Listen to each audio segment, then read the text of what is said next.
تھا، اس کو تمام انبیاء اور تمام اولین اور آخرین پر فضیلت بخشی اور اس کی مرادیں اس کی زندگی میں اس کو دیں۔ وہی ہے جو سرچشمہ ہر ایک فیض کا ہے، اور وہ شخص جو بغیر اقرار افاضہ اس کے کسی فضیلت کا دعویٰ کرتا ہے وہ انسان نہیں بلکہ ذریت شیطان ہے، کیونکہ ہر ایک فضیلت کی کنجی اس کو دی گئی ہے، ہر ایک معرفت کا خزانہ اس کو عطا کیا گیا ہے۔ جو اس کے ذریعے سے نہیں پاتا وہ محروم ازلی ہے۔ ہم کیا چیز ہیں اور ہماری حقیقت کیا ہے؟ ہم کافر نعمت ہوں گے اگر اس بات کا اقرار نہ کریں کہ توحید حقیقی ہم نے اس نبی کے ذریعے سے پائی۔ زندہ خدا کی شناخت ہمیں اس کامل نبی کے ذریعے سے اور اس کے نور سے ملی، اور خدا کے مکالمات اور مخاطبات کا شرف بھی جس سے ہم اس کا چہرہ دیکھتے ہیں اسی بزرگ نبی کے ذریعے سے ہمیں میسر آیا۔ اس آفتاب ہدایت کی شعاع دھوپ کی طرح ہم پر پڑتی ہے، اور اس وقت تک ہم منور رہ سکتے ہیں جب تک کہ ہم اس کے مقابل پر کھڑے ہیں۔ پھر ایک جگہ فرماتے ہیں، ہم جب انصاف کی نظر سے دیکھتے ہیں تو تمام سلسلہ نبوت میں سے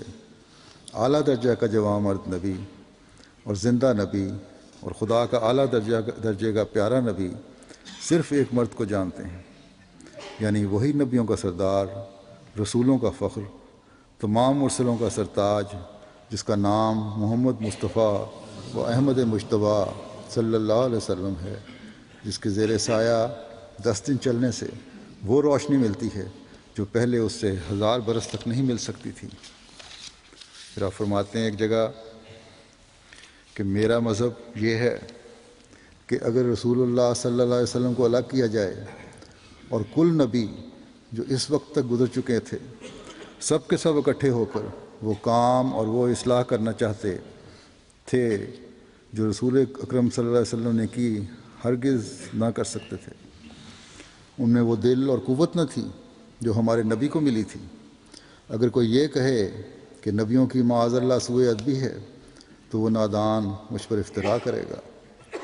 میں نبیوں کی عزت اور حرمت کرنا اپنے ایمان کا جزو سمجھتا ہوں، لیکن نبی کریم کی فضیلت کل انبیاء پر میرے ایمان کا جزو اعظم ہے اور میرے رگ و ریشے میں ملی ہوئی بات ہے۔ یہ میرے اختیار میں نہیں کہ اس کو نکال دوں۔ بد نصیب اور آنکھ نہ رکھنے والا مخالف جو چاہے سو کہے۔ ہمارے نبی کریم صلی اللہ علیہ وسلم نے وہ کام کیا ہے جو نہ الگ الگ اور نہ مل کر کسی سے ہو سکتا ہے، اور یہ اللہ تعالیٰ کا فضل ہے۔ آپ فرماتے ہیں، نوع انسان کے لیے روئے زمین پر اب کوئی کتاب نہیں مگر قرآن،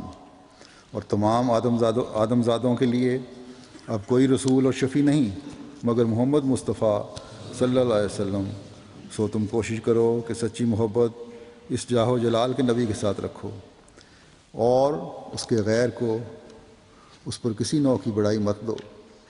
تا آسمان پر تم نجات یافتہ لکھے جاؤ۔ اور یاد رکھو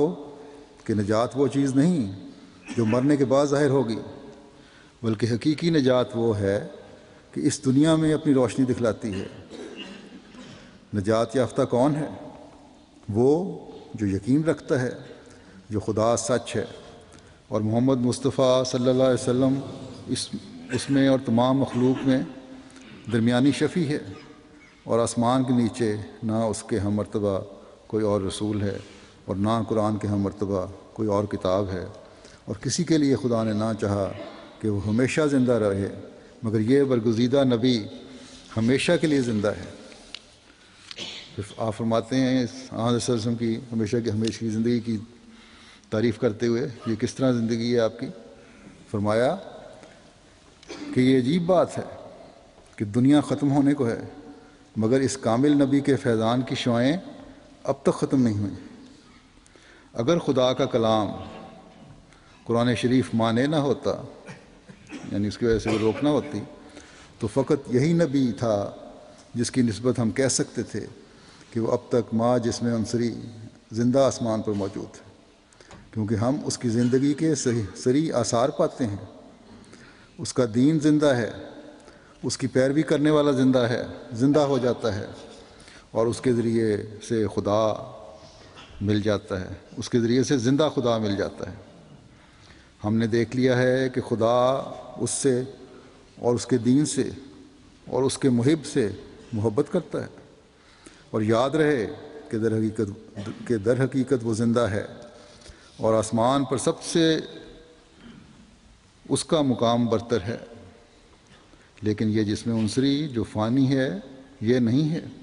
بلکہ ایک اور نورانی جسم کے ساتھ جو لازوال ہے اپنے خدائے مقتدر کے پاس آسمان پر ہے۔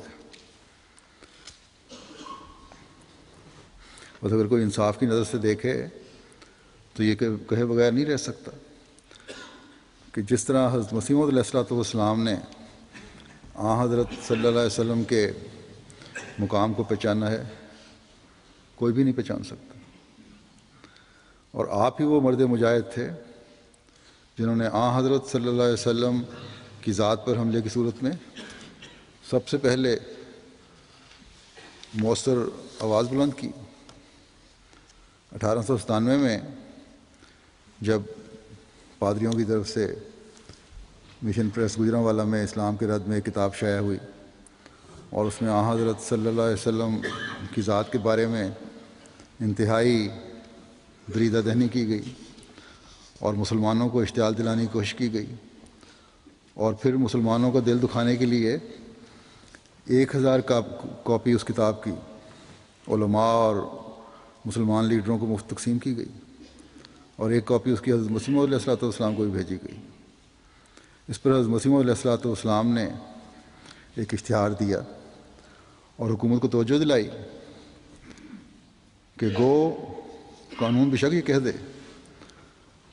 کہ تمہیں بھی اجازت ہے، اور یہ توہین اور حد تک کے زمرے میں نہیں آتا یہ کتاب لکھنا، تم لوگ بھی لکھ سکتے ہو، لیکن فرمایا کہ مسلمان تمام انبیاء پر ایمان لاتے ہیں،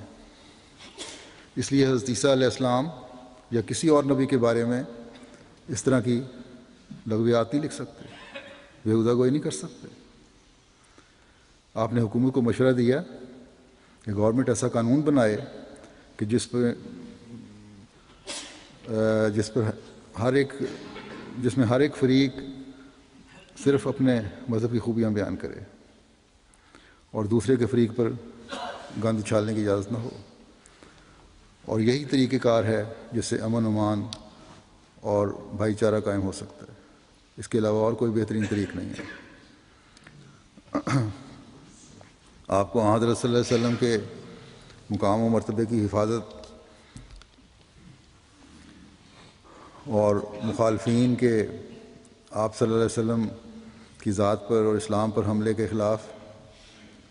ایک جوش تھا، اور ہر موقع پر آپ اس کے دفاع کے لیے کھڑے ہوتے تھے۔ درد سے مسلمانوں کو بھی سمجھایا کہ کس طرح ہم دشمنوں کے حملے کو پسپا کر سکتے ہیں، کیا طریقہ کار تو مسلمانوں کو بھی اختیار کرنا چاہیے، قطع نظر